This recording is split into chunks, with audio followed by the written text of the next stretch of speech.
Boa noite, nós somos o grupo 3 e nós vamos apresentar a ideia do classificador automático de sementes de soja. O problema que nós identificamos é o seguinte: quando uma cooperativa, por exemplo, ela recebe grãos de soja para processá-los, vendê-los, esses grãos eles precisam ser classificados de acordo com essas três instruções normativas feitas pelo Ministério da Agricultura.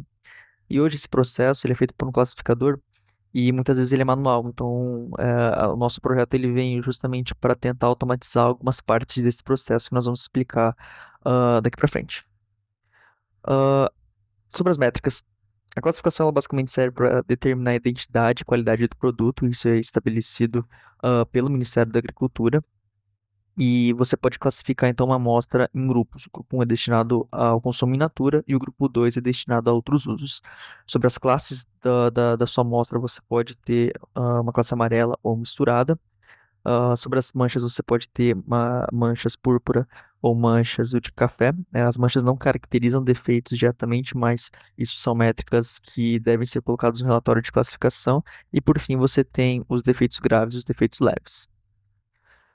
Esse é um exemplo de uma tabela retirada diretamente dos documentos das instruções normativas, e eles falam o quanto de cada uma dessas características você deve ter numa amostra para ela ser classificada no grupo 1 ou do tipo 1 ou do tipo 2.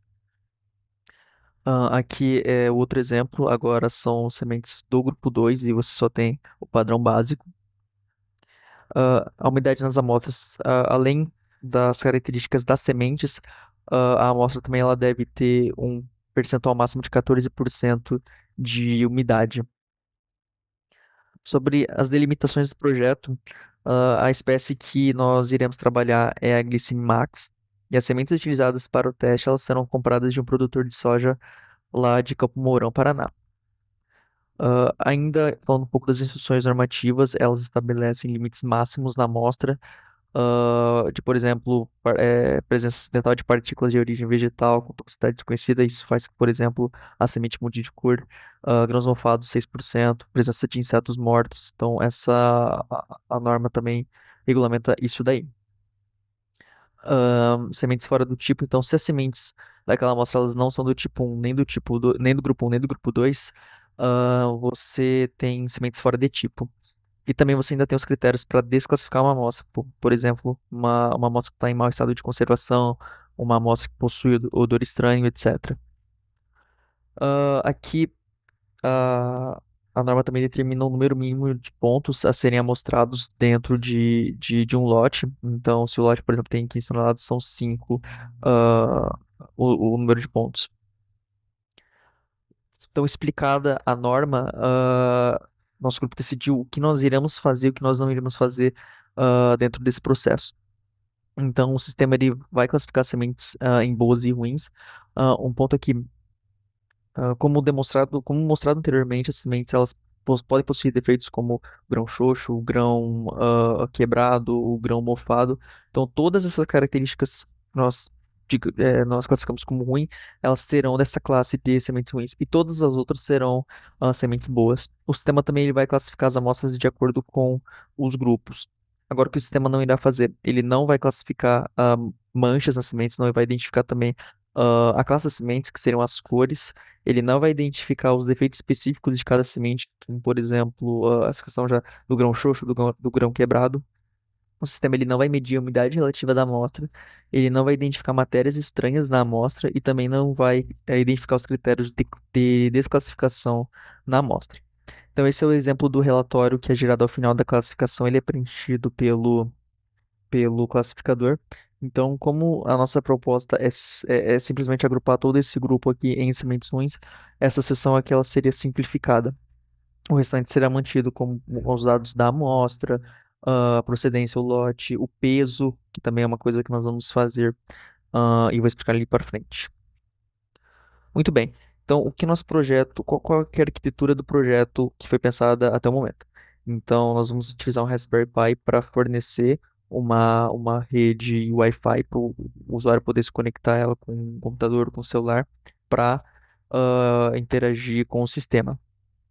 Então, o usuário ele vai preencher aqueles dados iniciais e vai jogar Então, uma parte da sua amostra num funil. E daí sim, o usuário via interface ele pode iniciar o processo de classificação.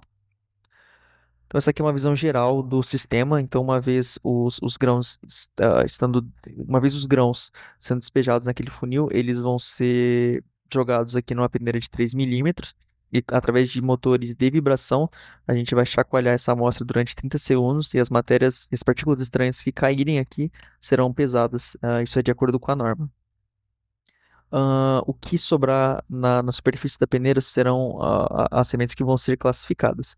Então, conserva um motor de passo. Ativando o mecanismo, a nossa ideia é erguer essa peneira para que ela despeje aqui os grãos nessa segunda caixa, para daí sim o modelo de visão computacional poder classificar as sementes. Vale lembrar que o Raspberry Pi ele deve ser, no mínimo, pelas nossas pesquisas, a gente pretende utilizar, na verdade, a versão 4 dele rodando o Aiolo.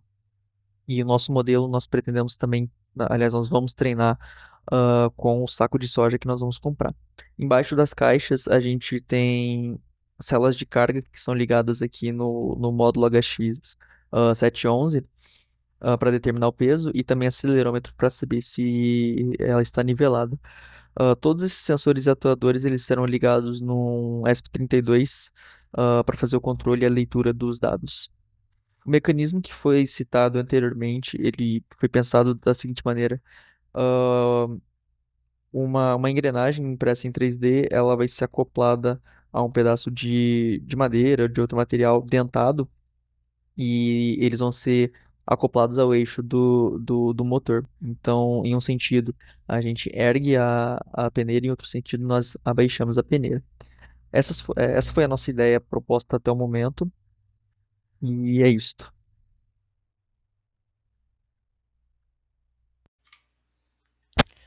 Boa noite, eu sou o Marcos e eu vou fazer a apresentação da proposta da equipe 5.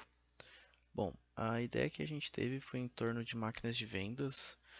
O problema que a gente identificou é que as máquinas de vendas tradicionais têm uma dependência muito grande com botões, né, interações físicas, e que pode vir a dificultar, né, para pessoas com deficiência ou quando o toque físico não é o ideal, né, como a gente viu na pandemia.